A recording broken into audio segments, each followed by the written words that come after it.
بدلہ لینے سے بہتر ہے کہ معاف کر دیا جائے۔ ظالموں کو معاف کرنا مظلوموں پر ظلم کرنے کے مترادف ہے۔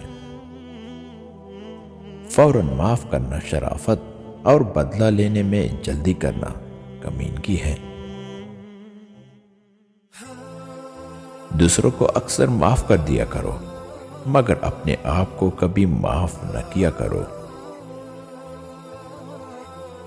خدا انسان کو معاف کر دیتا ہے، انسان انسان کو معاف کر دیتی ہے، مگر انسان کی بھول انسان کو معاف نہیں کرتی۔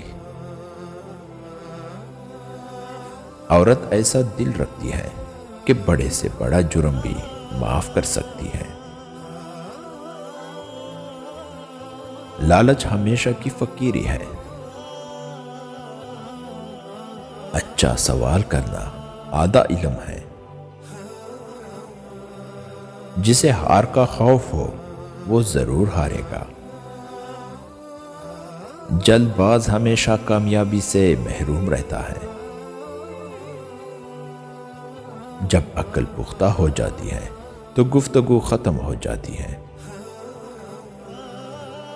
وہ انسان کامیاب ہے جو خوشی اور غم کو ظاہر نہ کرے۔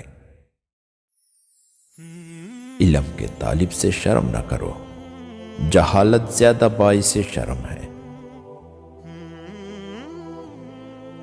میٹھے لہجے اور خوش خلقی کے ساتھ محبت واجب ہو جاتی ہے۔ گناہ سے بچنے کی کوشش جتنی زیادہ ہوگی، تقوی اتنا ہی زیادہ ہوگا۔ خاموشی گفتگو کا سب سے بڑا فن ہے۔ جاہل کی عاجزی ظالم کے غرور سے بہتر ہے۔ جس نے خواہش ترک کر دی، اس نے آزاد زندگی بسر کی۔ 100 بیوقوفوں کا گروہ ایک عقل مند آدمی نہیں بن سکتا۔ اگر بیوقوف بازار نہ جائے تو غیر ضروری اشیاء کون خریدیں؟ کامیابی خواہش سے نہیں، محنت سے حاصل کی جاتی ہے۔ کوئی آئینہ انسان کو حقیقی تصویر نہیں دکھا سکتا جتنی کہ انسان کی بات چیت۔ دنیا میں منہ کھولنا مصیبت مول لینا ہے۔ بند منہ والی مچھلی کانٹے میں نہیں آ سکتی۔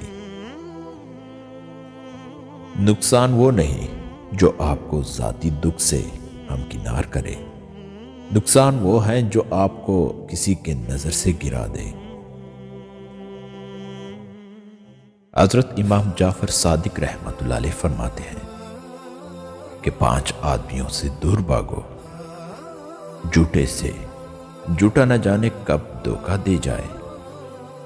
احمق سے، احمق تمہارے فائدے کو نقصان میں بدل سکتا ہے۔ بخیل سے، بخیل عین وقت پر دغا دیتا ہے۔ بزدل سے، بزدل بھلا کسی کا کیا ساتھ دے گا۔